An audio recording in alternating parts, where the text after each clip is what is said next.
Todas las naciones y estados se organizan según el territorio en el que se asientan. Concretamente en España, desde la antigüedad, desde siempre, han ido evolucionando gobernantes y territorios hasta dar origen a lo que conocemos como provincias, como jurisdicción judicial y, como no, partidos judiciales. El gobernante que administra justicia tiene que llevar esta justicia al territorio.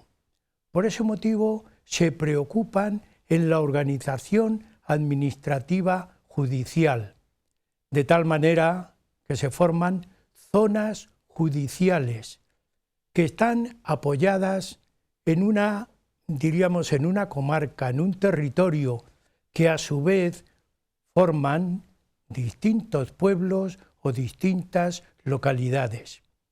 Todo esto ha originado este sentido y concepto de administración de justicia llevado a la localidad, a la comunidad, al territorio concreto.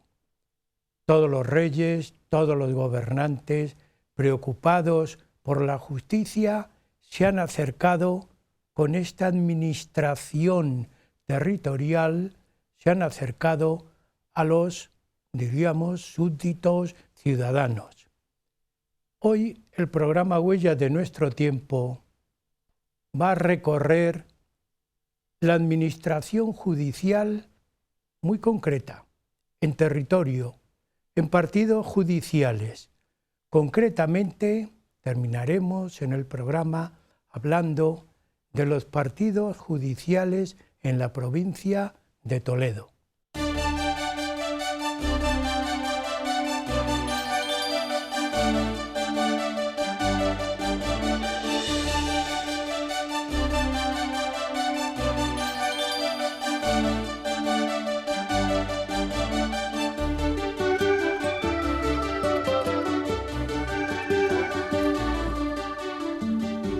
La figura territorial de la justicia ha sido estructurada en el tiempo de distinta forma en España y, por supuesto, en Toledo.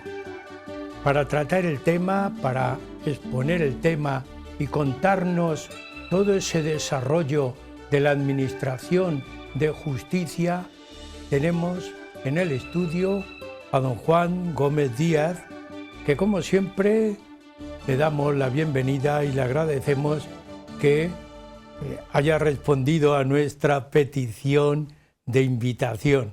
Así que, Juan, bienvenido al programa. Muchas gracias, encantado de nuevo de estar con vosotros en un programa tan interesante, no este, sino todos los que Huellas de nuestro tiempo ofrece al público en general. Hoy vamos a hablar de los partidos judiciales. No es un término muy corriente el usarlo, ¿verdad? Pues sí. Amigos, don Juan Gómez Díaz, historiador, hoy nos va a hablar de los partidos políticos en la provincia de Toledo. Pero él es un investigador de temas muy actuales y muy modernos. Yo quiero recordar en esta invitación que te hemos hecho en otros momentos el tema de la guerra de Ucrania, el último, Hiroshima y Nagasaki, aquel impacto no solamente ambiental, humano que se produjo. Es decir, don Juan, amigos, Gómez Díaz nos va exponiendo temas actuales. El de hoy yo creo que vale la pena escucharle, porque don Juan Díaz es un gran investigador. Además, pertenece como académico correspondiente a la Real Academia de Bellas Artes y Ciencias Históricas de Toledo. Pues con ese panorama de presentación, obligada la primera pregunta, porque ya me la hice yo cuando me propusiste el tema. Pero, ¿qué es un partido judicial? Porque todo el mundo habla partidos políticos, no me refiero a otros deportivos, pero sino algo de cierta, diríamos, historia, como puede ser un partido político. pero un partido judicial ya al ciudadano nos suena menos. Juan, ¿qué es un partido judicial? Pues de nuevo gracias por estar aquí y pedir disculpas por la intromisión en un tema por parte de alguien que no es jurista ni nada parecido, pero tengo la especialidad de la curiosidad y me preocupa enormemente y me ha preocupado desde siempre el espacio territorial de España, cómo está distribuida, y dentro de ella pues están los partidos judiciales. Pero antes de responder, me gustaría, Andrés, que visualizáramos una entrevista a pie de calle, de esas que se hacen en televisión, donde el entrevistador preguntara ¿qué es un partido judicial? Y seguro que nos encontraríamos respuestas de los más variopintas. Claro. Entre ellas podrían decir que es un partido o asociación de juristas o de funcionarios judiciales, o que era una derivación del Partido Justicialista argentino. Todo ello porque hoy se habla de juzgados, Quintanar, Ocaña, Illescas, pero poco se habla del partido judicial que lo sustenta. Y eso en realidad es así porque no se ha estudiado. En épocas pretéritas se estudiaba aquello de Toledo, Illescas, Orgaz, Mora, Madridejos, Consuegra, Villacañas, Quintanar, Lillo, Ocaña y Talavera. Y de Cuenca, Cuenca, Belmonte, Motilla, Tarancón, Uclés, Cañete, San Clemente, Minglanilla, Priego, Belinchón y Huete. Ahí, a decir verdad, se introducían algunas poblaciones que no eran partidos judiciales, pero que sin embargo eran importantes para que rimaran. En esa relación que he hecho de la provincia de Toledo, pues faltaban tres: Puente del Arzobispo, Navahermosa y Escalona. Y sobraban dos, Mora y Consuegra, que eran ciudades importantes. Así que vamos ahora a la definición de un partido judicial y las referencias que tenemos en la provincia de Toledo y concretamente en nuestra ciudad. Los reposteros que se ponen en el gobierno civil, antiguamente denominado así, aparecen los partidos judiciales, los escudos. Las calles que hay perpendiculares a la avenida de la Reconquista llevan el nombre de los partidos judiciales, Talavera, Lillo, y en el Centro Cultural San Clemente tallados están los escudos de esos. Así que vamos con la definición, porque para conocer una cosa lo mejor es definirla. Sí, sí. Un partido judicial es una unidad territorial de justicia formada por uno o varios municipios limítrofes pertenecientes a la misma provincia y que se denomina con el nombre donde está ubicado el juzgado o juzgados de primera instancia e instrucción. Es decir, para que nos hagamos una idea, Illescas es partido judicial. Efectivamente. Partido judicial. Y está integrado ese partido por varias localidades. Exacto. Junto a Illescas, localidades próximas a ella, a esa localidad. Y lo mismo podíamos decir con Talavera o podíamos decir pues con Toledo. Toledo tiene no solamente la capital, sino también los municipios. Por eso en la definición he hecho municipios limítrofes. Todos tienen que ser limítrofes y pertenecientes a la misma provincia. Y hay un módulo que está en torno a los 50.000 habitantes. Esta división, como veremos a lo largo de la entrevista, pues se ha ido modificando por la desaparición de unos y la adscripción de esos pueblos limítrofes a otros. Pero en fin, el partido judicial tiene aproximadamente pues una población de 50.000 habitantes. Ese es el módulo que se ha elegido aproximadamente. Sí. Claro, esto, adelantándonos un poco, tiene una gran aplicación en época de elecciones, ¿no? Bueno, en la época de elecciones sí y no. Las elecciones, a través de los partidos judiciales, se eligen a los diputados provinciales, pero todos aquellos que estaban constituidos como tal partido judicial en el año 79. Ejemplo, Ocaña, los diputados se eligen por el distrito electoral por el partido judicial de Ocaña, que son los municipios adyacentes. En los pueblos que han perdido, en el caso del mío, Lillo, la condición de partido judicial, ya no se eligen los diputados a través de ese pueblo, sino del de Ocaña. Ya, bien. Pues ya tenemos situado, pero históricamente esto ha tenido, y en España mucho más, porque desde la Edad Media ha habido muchos vaivenes históricos, y fundamentalmente en la provincia de Toledo. Ha sido y ha dejado de ser, se ha constituido otra vez y así sucesivamente. Bien, pero ¿qué ocurre en la Edad Media? Porque la administración de justicia es una, si no la más preocupante, pero sí de gran preocupación para reyes, para príncipes, para gobernantes. ¿Qué ocurría en España desde la Edad Media, incluso anteriormente?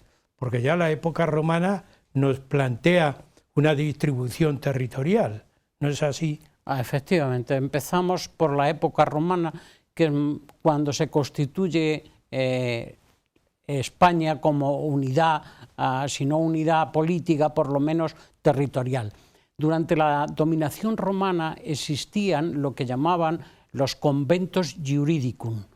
Estos eran demarcaciones territoriales de justicia que, presididos por el legado, los recorría anualmente para formalizar juicios, contratos, etc. Estos conventus eran en las 3 provincias romanas de la península, pues Lugo, Coruña del Conde, en la provincia de Burgos, Astorga, Cartagena, Écija, Sevilla, y en la Lusitania, Bella, Santarém y Braga. Esto era como tenían los romanos constituido el sistema territorial de la justicia. Los visigodos, el cuerpo de leyes importante para ellos y para nosotros fue el fuero juzgo, administrado por el rey y puesto al rey como cabeza de la justicia, y después lo que llamaban los assertores pacis, los advenidores del fuero juzgo. Eran los hombres buenos que hemos hablado siempre, que es el antecedente actual que hay en los jueces de paz, que son jueces legos en la materia que actúan como hombres buenos. En el fuero juzgo hay que destacar que una de las normas de sus artículos dice que esto se aplicará tanto a los hombres como a las mujeres, a los ricos como a los pobres. Curiosa determinación. Claro, el fuero juzgo ya da socialmente un gran paso. Eso. Pero aunque sea un paréntesis, y también para quien nos sigue en el programa, tenemos históricamente noción de lo que eran juicios reales. Por ejemplo, el juicio de Salomón. Sí. Es conocidísimo por todo el mundo. Pero no siempre el rey, ¿verdad? Que es lo que quieres dejar claro en esta explicación. No siempre el rey se pone al frente de un juicio, porque sería interminable. Tantos problemas que aparecen, y sobre todo en las comunidades pequeñas de frontería. Esas fronteras no solamente de pueblos, sino también de propiedades. Todo eso lo tiene que resolver alguien cercano al pueblo, ¿verdad? Claro, eso es lo que hablaba de la función importante que, además de la del registro civil, llevan los jueces de paz a nivel local. El rey actualmente, en unas sentencias se ejecutan en nombre de su majestad. El rey es la cabeza ejecutora de la justicia.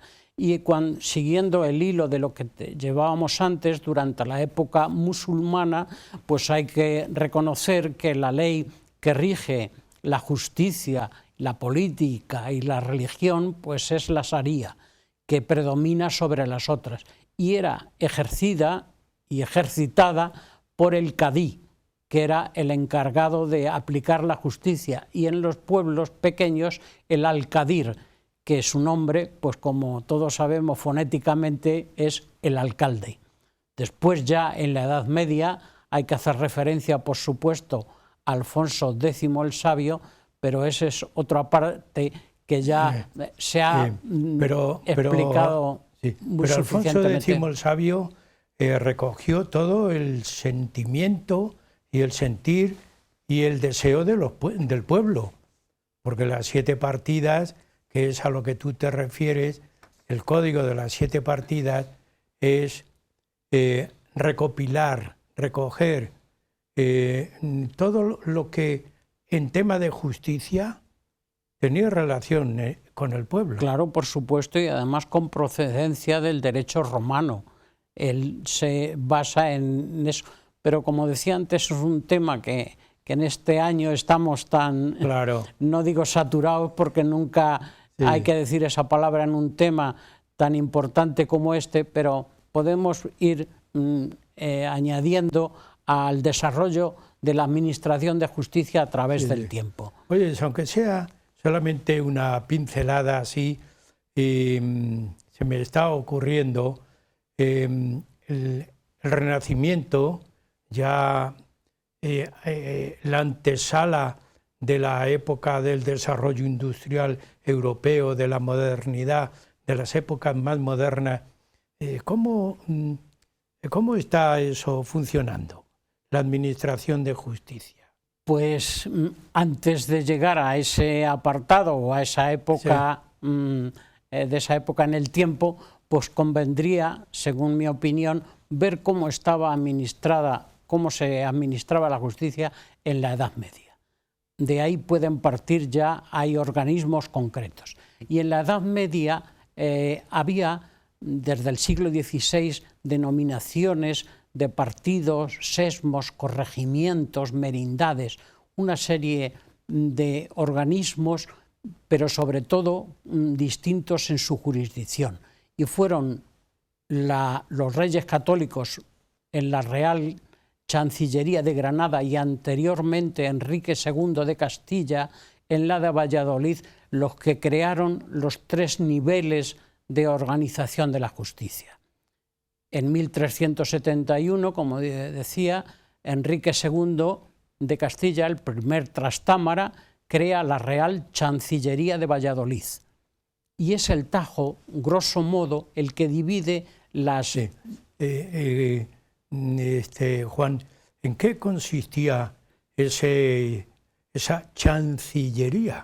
Porque el nombre es muy llamativo. Pues era el órgano supremo de justicia, donde llegaban principalmente las cuestiones problemáticas de mayorazgos e hidalguías, porque el último en recurrir era el Consejo de Castilla, que era lo que podríamos llamar hoy el gobierno. Sigo con la línea de antes y después se constituye en 1505 la Real Chancillería de Granada. En el edificio precisamente donde estaba constituida es el que tiene como Tribunal Superior de Justicia la Junta de Andalucía. Así que a nivel nacional eran las 2 reales chancillerías. En un escalón inferior estaban las audiencias. Las audiencias tenían una demarcación territorial que podríamos ahora asimilar a lo que son las autonomías. Y también pues trataban de temas importantes, menos los que decía antes, que eran recurribles ante el Consejo de Castilla. Y en un escalón ya inferior estaban los corregimientos. Los corregimientos eran los representantes del rey en ciudades importantes. Los corregimientos, el corregidor de capa y espada.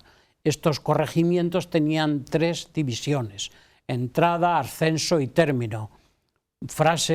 Palabras que han pervivido en el tiempo y ahora para los jueces y otras, inclusive para el tema eclesiástico, pues son cuando se entra en el cuerpo. En el cuerpo, pues entonces eso era de entrada, de ascenso y término. Estos son los 3 escalones: reales chancillerías, audiencias y corregimientos. Oye, a mí esta última fase de corregimiento me llama la atención porque en Toledo pues había un corregidor, ¿no? Toledo capital. Tenía mucha fuerza, tenía mucha diríamos, mucha representación, pero también mucha ejecución. Sí, claro, era el representante de la justicia real, era el representante del rey.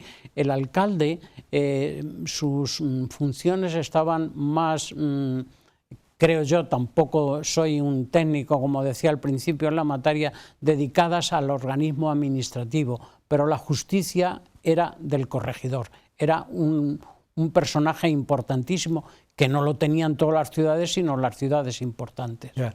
Pero ¿cómo era nombrado este corregidor? Porque hoy el alcalde es por votación popular, ¿eh? Pero entonces el corregidor era corregidor, alcalde, tenía toda la función. No, corregidor y alcalde distintos. Distintos. El corregidor era un nombramiento, lo que hoy llamamos a dedo, del rey en personas influyentes. Distinto al alcalde. Distinto al alcalde. Que el alcalde tenía otro nombramiento, otra vía. Otra vía que desconozco cómo podía ser, porque no es el tema. Sí. Así que, resumiendo, en la Edad Media y cuando acaba esa Edad Media, pues nos encontramos a un cambio brusco, novedoso y mucho más eficaz de la administración de la justicia, que es el contenido en la Constitución de 1812. Es decir, los reyes católicos ponen las bases de duración en el tiempo. Así es. Toda esta organización y distribución administrativa y judicial se mantiene en el tiempo. Es lo que se denomina comúnmente como antiguo régimen. Ese antiguo régimen, con toda su organización, el Consejo de Castilla, las secretarías de despacho de los reyes, desaparece para crearse en la Constitución de 1812 una nueva demarcación judicial. En la Constitución de 1812, la ingente labor de los doceañistas en el tema de justicia fue muy escrupuloso y muy detallista. El capítulo 5 de dicha Constitución lo dedica a la justicia, y en uno de sus apartados dice que la justicia se ejercerá a partir de la publicación de la ley en los jueces de letras, al frente de un juzgado correspondiente, y pone fin a la intromisión, entre comillas, en la justicia de los jueces. A partir de ahora ya será un cuerpo oficial el que ejerza la justicia. Estamos hablando ya del siglo XIX. Es decir, hemos dado un gran salto. Hemos dado un gran salto que se denomina antiguo régimen, y lo de antiguo pues es tan extenso como hemos venido diciendo. El antiguo régimen desaparece y se crea una nueva figura en la Constitución de 1812. Yo te pregunté, me adelanté en una pregunta sobre el Renacimiento, pero tú me has respondido bien a ese adelanto que yo hice en el planteamiento de la cuestión. Da la impresión que cuando aparece el humanismo, Renacimiento, que todo renace, que todo cambia, pero claro que cambió, ¿no? Con los reyes católicos, y son es el antecedente del cambio real que ocurre en la sociedad española.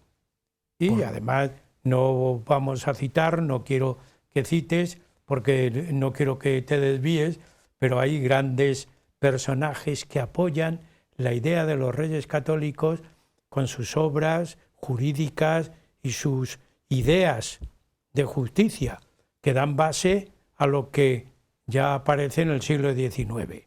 Con esta idea podemos mantenernos, ¿no? Podemos mantenernos ahí. Bueno, pues estamos muy al final de la primera parte, pero vamos, aunque sea plantearlo e insistir.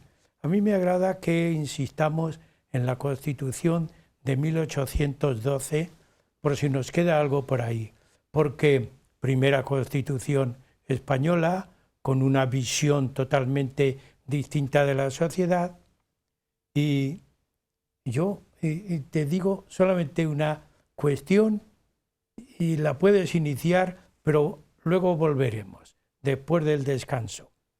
La justicia, ¿dónde va a intervenir? Porque hay muchos panoramas a partir de la Constitución en la sociedad española, en la educación, en en la constitución política,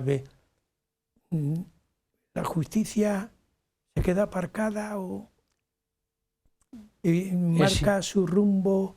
Es interesante la pregunta, pero no puedo responder porque la idea que yo tengo sobre lo que estoy hablando es la división territorial, no el concepto de justicia. Sí, eso es para un jurista el que debe opinar. Yo estoy hablando y lo que vengo a decir es la división territorial, cómo está organizado, no en el concepto justicia con mayúsculas. Así que partimos de la Constitución de 1812 y cuando Fernando VII vuelve y quiere implantar de nuevo el absolutismo, pues todo lo que los doceañistas en materia de organización territorial, insisto, pues se viene abajo. Se viene abajo y hasta que no muere en 1833, pues no comienza a organizarse de nuevo la justicia. Y la primera cosa que tienen que afrontar es las elecciones de 1834. Para ello necesitan una base territorial de los distritos electorales, que es de lo que estamos hablando. Y para ello los reaccionarios, Calomar de entre ellos, se oponen, pero ya la oposición no es tan visceral porque había habido un cambio por la Guerra de la Independencia que no era volver al antiguo régimen, era imposible. Ese estatuto real era una carta otorgada, no era una constitución propia, donde se dividía la representación en dos cámaras. El estamento de próceres, que tendría una semejanza con los lores británicos, y el estamento de procuradores. Y para ello pues necesitan una demarcación territorial para las elecciones. Y en 1833 se crean las provincias para demarcar eso, y en el siguiente los partidos judiciales. Muy interesante. Ahí es donde debemos partir, como sigo insistiendo en mi tema de territorio. Bueno, pues aunque yo había intentado darle una explicación para llegar aquí, pero lo has resuelto tú y muy bien. Llegamos a la mitad del programa, así que continuaremos con las provincias, un tema importante. Provincias y partidos judiciales. Sí, muy importante para continuar explicando a dónde queremos llegar con el partido judicial. Eso es. Bien, pues amigos, después de esta primera parte les animamos a que sigan con nosotros en Huellas de Nuestro Tiempo, que hoy estamos hablando nada más y nada menos que de administración de justicia y partidos judiciales. Un descanso y seguimos con ustedes.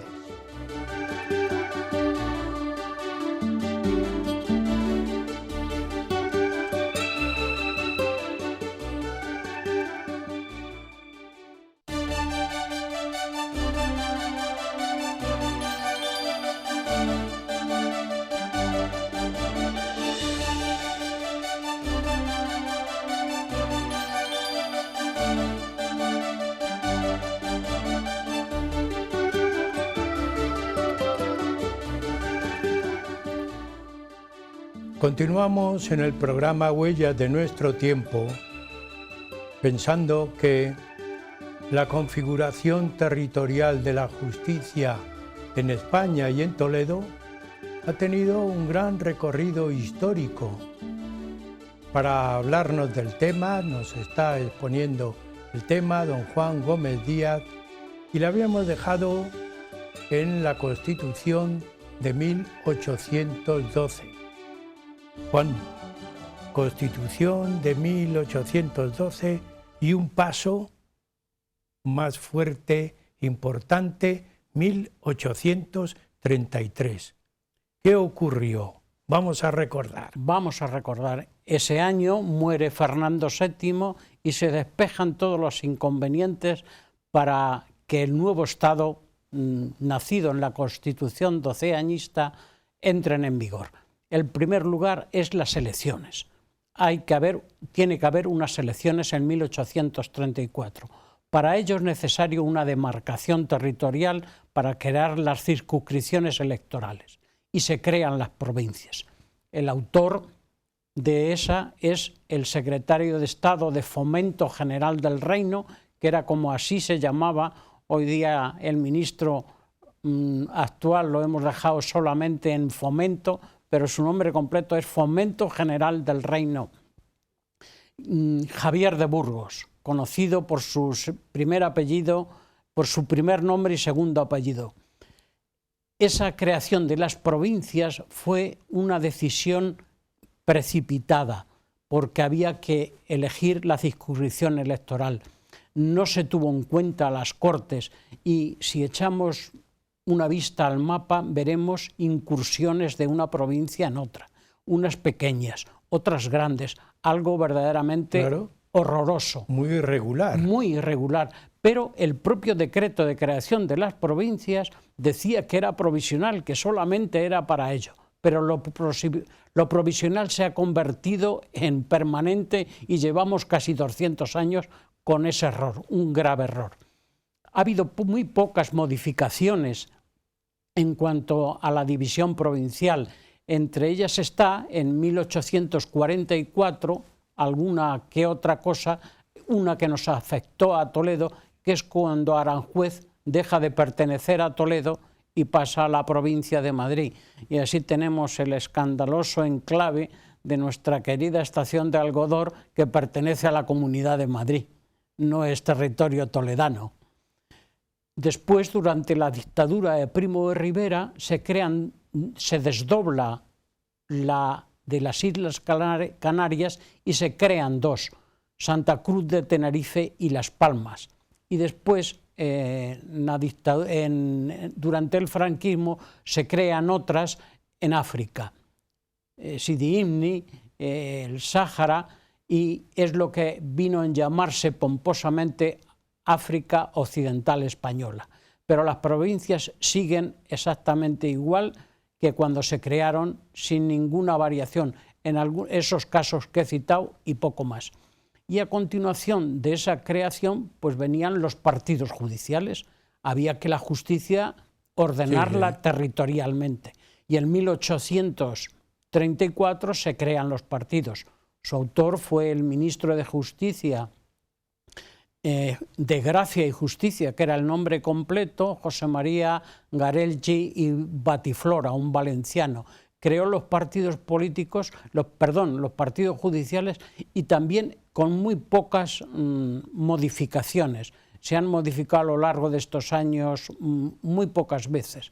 Así que tenemos que el soporte territorial para las elecciones será las provincias y los partidos, y en el orden judicial que estamos hablando, las audiencias.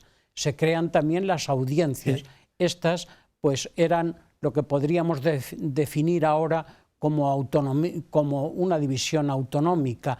La de Madrid pertenecían Toledo, Ávila, Guadalajara y Segovia. Estos tres escalones son los que configuran la división territorial de España en el siglo XIX y que con muy pocos cambios ha perdurado hasta ahora. Sí. El tema de la provincia, que lo ha citado en 1833, y no ha cambiado nada. Teórica y prácticamente no ha habido ningún cambio. Pero podríamos decir que es un despropósito nacional la creación de la provincia después de eso. Total. ¿Cuál es tu opinión, Juan? Totalmente. Además, en aquellos momentos era necesario hacer una división, eso era inexcusable, pero tal como se hizo, pues fue una forma provisional y muy erróneamente. Pero el error es que ha continuado. Las provincias en el estado actual de las autonomías no tienen sentido, no tienen ningún sentido. Según mi opinión y la opinión mía, y la de Ortega y Gasset, que ya en el 1929 hablaba muy mal de las provincias y decía: y para tan grave oficio se inventó la división más arbitraria de todos, cuadriculando el sagrado cuerpo de España en la ridiculez de las provincias, inspirada por una seca política metrodecimal. No debe a ellas nuestro país en casi un siglo beneficio alguno. Pone muy mal las provincias. Las provincias debían ser, en el estado actual de las autonomías, y de nuevo pido perdón o por lo menos disculpas, en mi opinión, de que no tienen sentido, porque se daba la circunstancia que de las provincias se pasaba a España. No había nada intermedio, Castilla no existía. Nos estamos refiriendo, Juan, te estás refiriendo que no había un escalón administrativo, provincia, España, ningún escalón administrativo. Los reinos habían desaparecido. Entonces, no sé, de una provincia se pasaba a España, no existían los reinos o con las comunidades autónomas actuales. Entonces, la provincia era la circunscripción para todo. Eso creó no un mal ambiente, algo mucho peor. Hay que tener en cuenta que el centralismo y el independentismo periférico nacen en el siglo XIX, precisamente cuando se crean las provincias y desaparecen los reinos. Antes existían, para otras administraciones, existían los reinos. Nos acordamos de los distritos universitarios, las regiones militares, pero administrativamente Castilla, León, Valencia no existían. Eso ha traído graves problemas, y digo que el independentismo periférico o excluyente y el centralismo son causa de la permanencia de la provincia como tal. Eso en otros países, luego lo veremos si nos da tiempo, cómo está configurado, las provincias tienen otra función. Hoy actualmente dentro de lo que es el Estado, las autonomías, con una comunidad autónoma, esas provincias tenían que limitarse a comarcas, que serían los partidos judiciales. Los partidos judiciales sería la zona de la comarca. Pero la administración de la justicia, los partidos judiciales han tenido tienen cierta autonomía administrativa, me refiero. Tienen toda la autonomía. La justicia es primordialmente independiente y primariamente independiente. Perdón. Pero que quiero, como circunscripción electoral, la Constitución nuestra del año 78, pues dice que la circunscripción electoral es la provincia. Mi opinión es que debía ser la comunidad autónoma, y luego los diferentes distritos serían las comarcas, porque otra cosa que desapareció fue la comarca que estaba englobada dentro del partido judicial. Las comarcas hoy no han existido. Hablamos de las Villuercas o de la Jara, pero eso no existe administrativamente. Eso tendría su aplicación lo que tienen en otros países, como por ejemplo Inglaterra. El Reino Unido tiene los condados. Los condados es esas pequeñas comarcas. La Generalitat catalana, en su distribución hipotética de Estado independiente, elimina las provincias y localiza las veguerías. Las veguerías, que son las vicarías, las comarcas. Esa es la verdadera representación territorial de una nación. Esas zonas. Votar una persona a un diputado de la zona de La Mancha a otra de la Manchuela o de las Villuercas no tiene sentido. En las constituciones de la época de la Restauración, 1870, los diputados se elegían por esas zonas, esas comarcas, de tal forma que el Puente del Arzobispo o Caña eran distritos electorales, y para ser ministro había que ser elegido por esos pequeños distritos. Imaginemos a Boris Johnson, ahora mismo él no puede ir en una lista de Londres, tiene que matricularse, tiene que empadronarse en un distrito electoral, y él responde a sus votantes en ese distrito electoral, no a nivel provincial. Los diputados romanones se presentaban siempre por Toledo o Guadalajara, tenía que responder a los suyos, pero ahora los diputados y representantes políticos responden en conjunto pero no en su distrito. Ya. Esa es mi opinión. Es decir, estamos hablando partidos judiciales con peso administrativo, político y nacional. Como lo tenían antes. Y cuando digo esto no me refiero a la faceta única de justicia, que eso va aparte, sino que el partido judicial en esa época, cuando se crearon, tenían funciones de otras administraciones. Eran distritos registrales, los registros de la propiedad estaban en las notarías, electorales, hasta sanitarias. De eso nos queda algo. Todos los partidos judiciales que en el año 79 ejercían como tal, son los que eligen a los diputados de las diputaciones provinciales.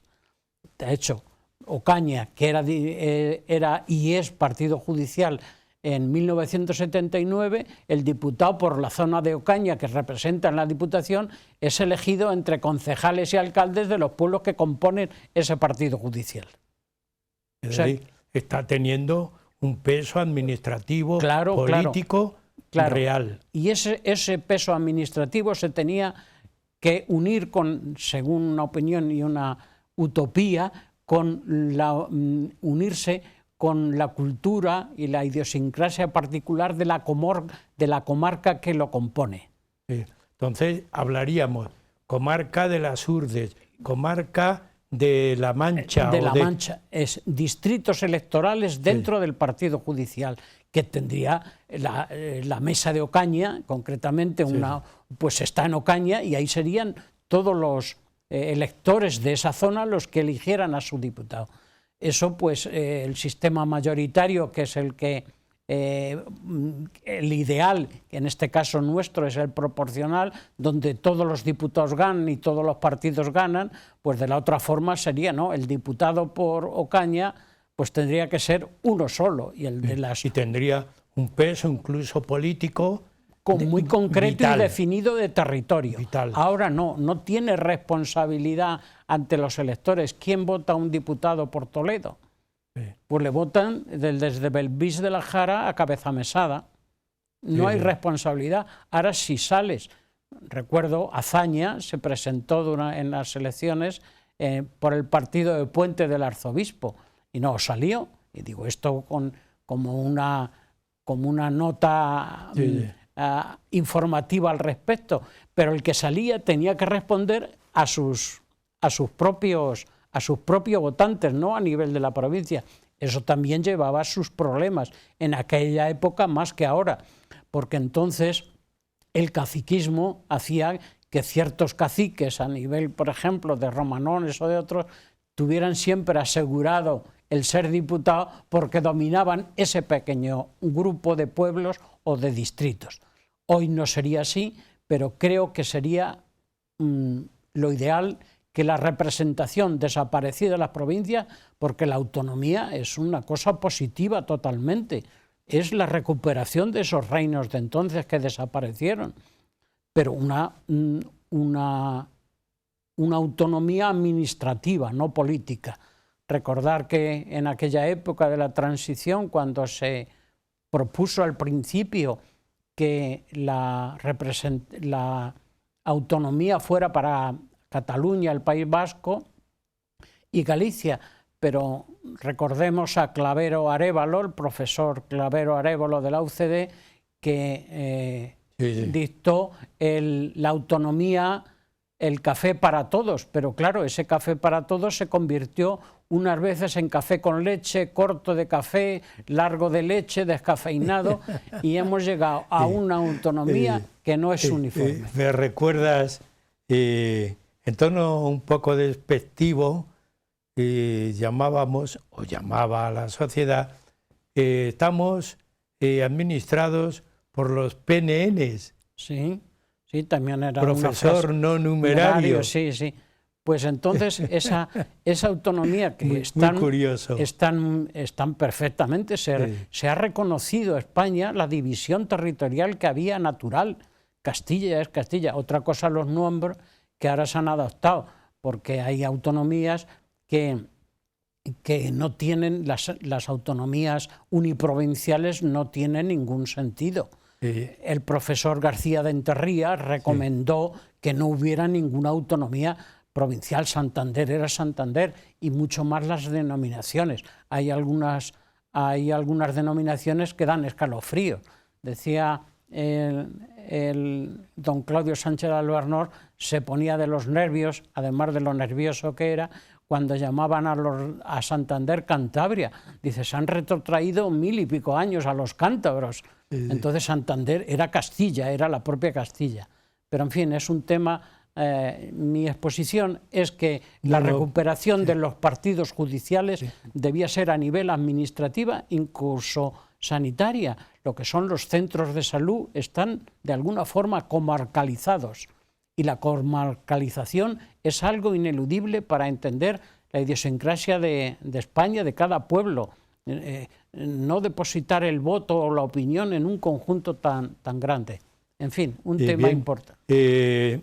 Solamente por matizar ya en esta última parte del programa, vamos a centrarnos un poco más en el partido judicial. Toledo como provincia, que también es una de las grandes provincias al reparto territorial, pues nos dieron mucha extensión. Pero bien, ¿cuántos partidos judiciales forman y cuál es su escalón superior?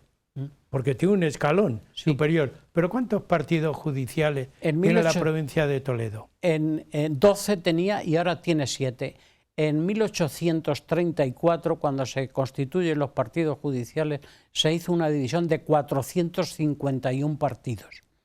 Eso estuvo permaneciendo casi hasta el siglo, no casi, efectivamente hasta 1965 aproximadamente, que se produjo, como sabes, el cambio social, político, económico de España, y entonces muchos pueblos desaparecieron y no tenían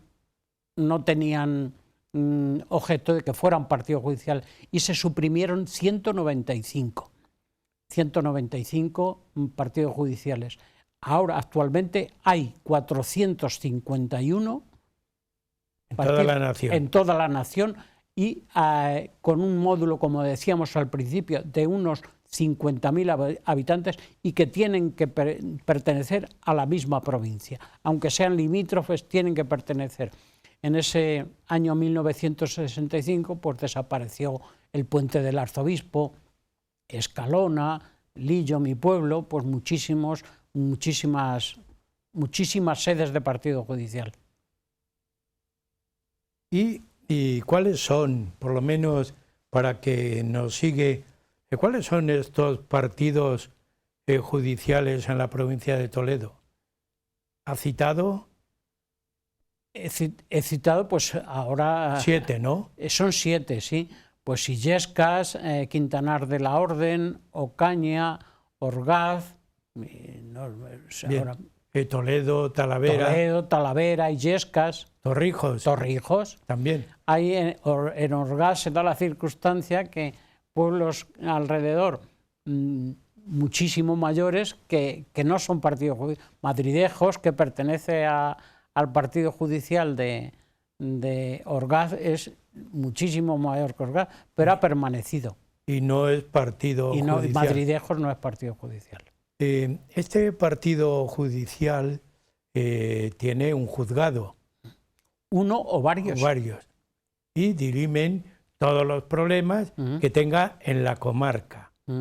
Así es, ¿no? Así es. Bien, la Administración de Justicia como el escalón superior, pensando en las autonomías. ¿Cuál es el escalón superior del partido judicial?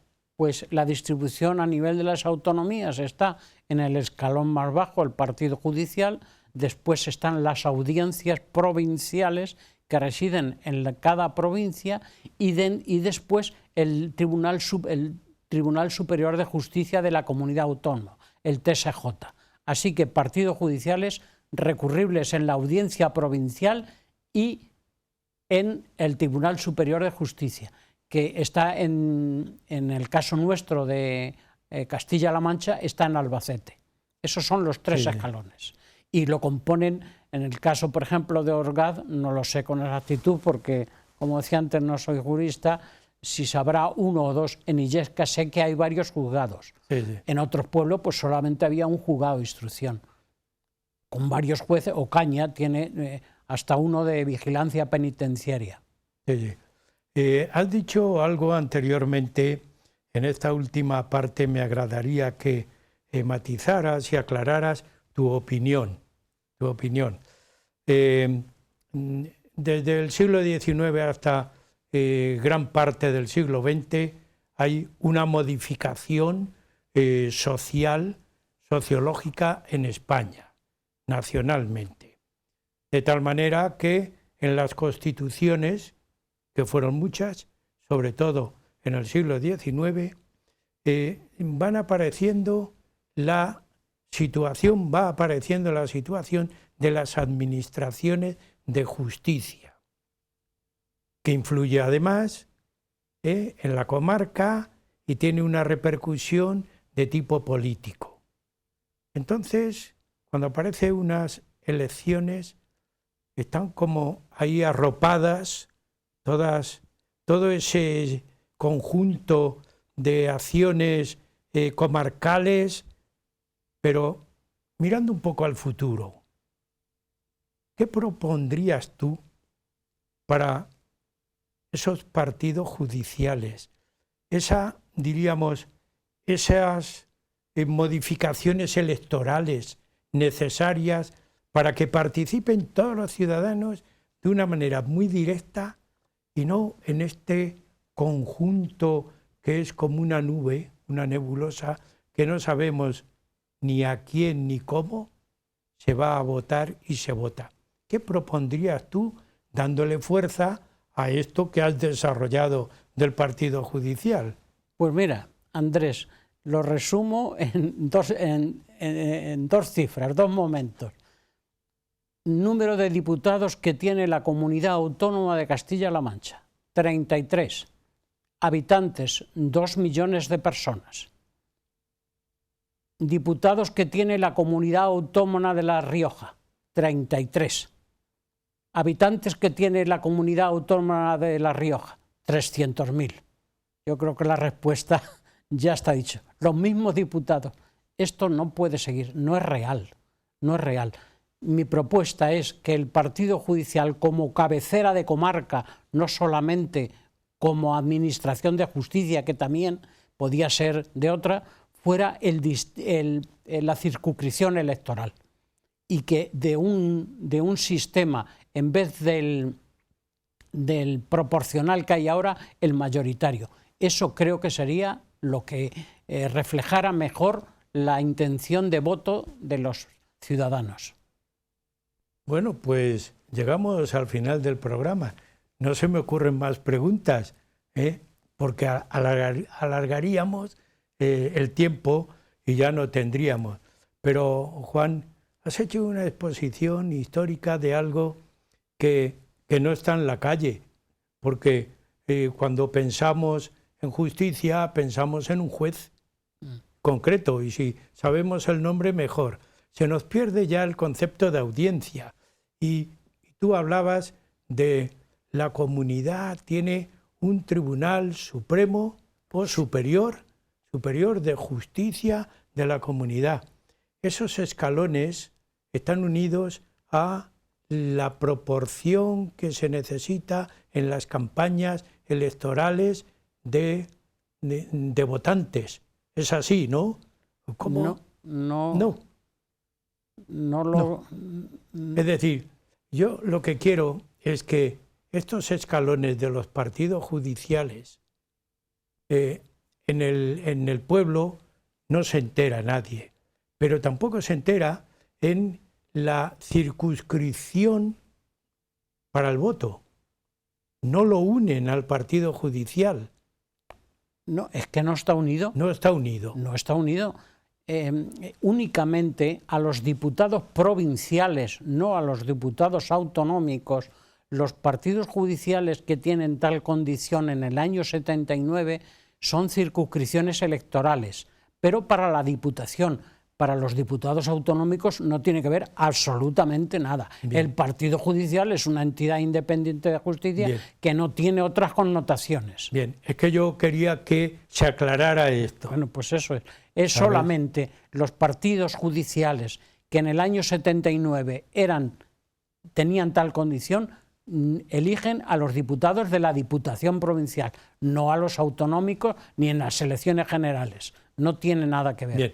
Es que como hemos ido uniendo justicia con los sistemas de elección y de votación, por eso yo quería que se aclarara por lo menos esto, para que no sé, tengamos mucho la idea. Partido Judicial Comarcal tiene organismos superiores en la justicia y en las elecciones el Partido Judicial tiene su impronta, pero solamente en la Diputación. En la Diputación, única, exclusivamente. Pues bien, Juan, yo te agradezco y si alguna idea te queda por ahí.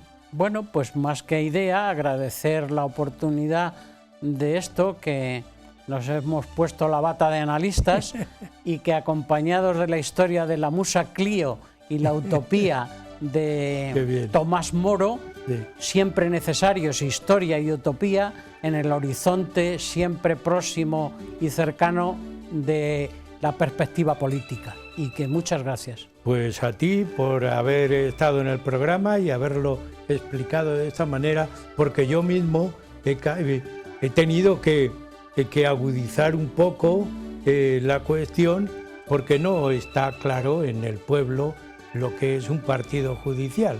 Así que muchas gracias. Y también a ustedes, como siempre, yo les agradezco que nos sigan, porque ya se dan cuenta que en todos los programas aprendemos, porque nuestros invitados vienen aquí a enseñarnos. Bueno, pues sigan con nosotros. Muchas gracias.